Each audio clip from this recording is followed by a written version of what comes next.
संशयास्पद कागदपत्रांचा तपास करा. चैतन्य शिक्षण समूहाच्या मालमत्ता जप्ती प्रकरणी सर्वोच्च न्यायालयाचे आदेश. 4,10,00,000 रुपये भरल्याचे रेकॉर्ड सादर, पण पैसे जमा न झाल्याची फायनान्स कंपनीची तक्रार. अब्दुलनाट येथील चैतन्य बहुउद्देशीय शिक्षण प्रसारक मंडळाने थकीत कर्जापोटी 4,10,00,000 रुपये जमा केल्याचे रेकॉर्ड दाखवले, पण सदरचे पैसे फायनान्स कंपनीच्या खात्यात जमा झालेले नाहीत, अशी गंभीर बाब ऑक्झिलो फिन सर्व्हिस प्रायव्हेट लिमिटेड या कंपनीने सर्वोच्च न्यायालयाच्या निदर्शनास आणून दिली. चैतन्य समूहाकडून उच्च न्यायालय व सर्वोच्च न्यायालयाचा कारवाई टाळण्यासाठी वापर होत आहे, अशी गंभीर बाब निदर्शनास आणून दिली. या संदर्भात सर्वोच्च न्यायालयाने दिलेले स्थगिती आदेश काही क्षण देखील कायम ठेवू नयेत, या कंपनीच्या वकिलांच्या मताशी सर्वोच्च न्यायालयाने सहमती दर्शवली. परंतु फायनान्स कंपनीला तारण दिलेल्या शिक्षण मंडळाच्या इमारतीत सुमारे 300 विद्यार्थी शिक्षण घेत आहेत.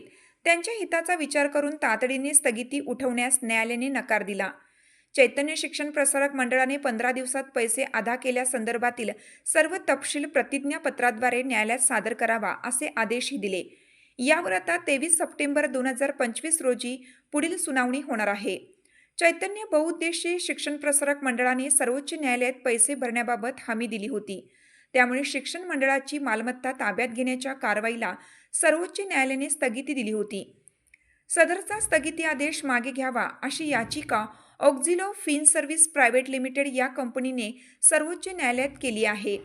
न्यायाधीश दीपंकर दत्ता व न्यायाधीश ऑस्टिन मसिह यांच्या खंडपीठापुढे सुनावणी झाली.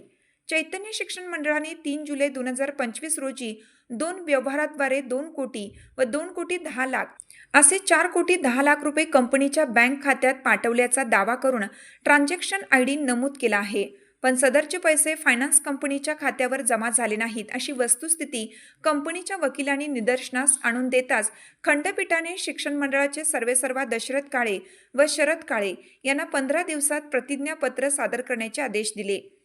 शिक्षण मंडळाच्या विश्वस्तांनी उच्च न्यायालय व सर्वोच्च न्यायालय ते वेळोवेळी हमी दिली आहे, परंतु त्याचे त्यांनी पालन केलं नाही. ही बाब देखील खंडपीठाने न्यायालयीन कामकाजात नोंदवली आहे. तसेच कंपनीने खोट्या कागदपत्रांसंदर्भात पोलीस ठाण्यात जी तक्रार दिली आहे त्याची रीतसर चौकशी करावी आणि उचित निष्कर्ष काढून कारवाई करावी, असे निर्देश कोल्हापूर पोलिसांना दिले आहेत.